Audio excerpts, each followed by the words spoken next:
আসসালামু আলাইকুম, মিমস মম কিচেন থেকে সবাইকে স্বাগতম। আজকে আমি দেখাবো রাঁধুনি রেডিমিক্স চটপটি মশলা দিয়ে চটপটি তৈরি।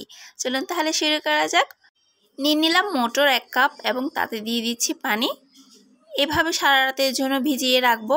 আপনাদের কাছে সারা রাত সময় না থাকলে আপনি 4 থেকে 5 ঘন্টা ভিজিয়ে রাখলে হবে। এবার মটরগুলো সিদ্ধ করে নিচ্ছি। মটরগুলো সিদ্ধ হয়ে গেছে। এবার তা একটি ডিশে নিয়ে নিলাম এবং দিয়ে দিচ্ছি সিদ্ধ করে ম্যাশ করে রাখা আলু। এগুলো মটরের সাথে মিক্স করে নেব। তারপরে দিয়ে দিচ্ছি রাঁধুনি রেডিমিক্স চটপটি মশলা।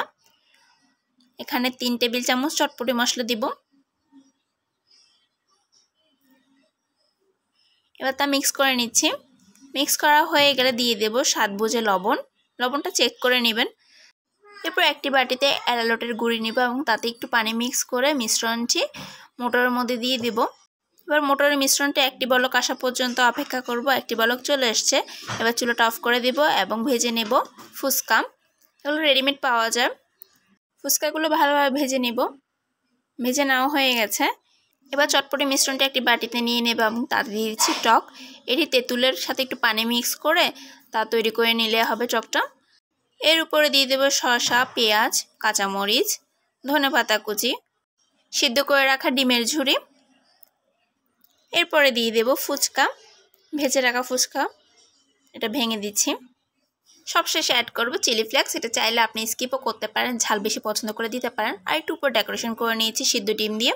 ব্যাস তৈরি হয়ে গেল চটপটি। আসলে চটপটি কখনোই চটপট তৈরি করা সম্ভব না যদি না আপনার বাসায় আগে থেকে মটরগুলো ভিজিয়ে সিদ্ধ করে রাখা না থাকে। সাথে আলু এবং ডিম তো আছে, এগুলোও কিন্তু সিদ্ধ করে নিতে হয় এবং সিদ্ধ করতে অনেক টাইম প্রয়োজন হয়। তাই কখনো চটপটি তৈরি করতে যাবেন না যদি আপনার কাছে উপকরণগুলো আগে থেকে রেডি না থাকে। আর হ্যাঁ, এখানে অ্যারারুটের গুঁড়ি দেওয়া হয়েছে দোকানের মতো চটপটিটা ঠিক হওয়ার জন্য। সো এটা টিপস হিসেবে কাজে লাগবে। রেসিপিটা কেমন হয়েছে জানাবেন। ধন্যবাদ।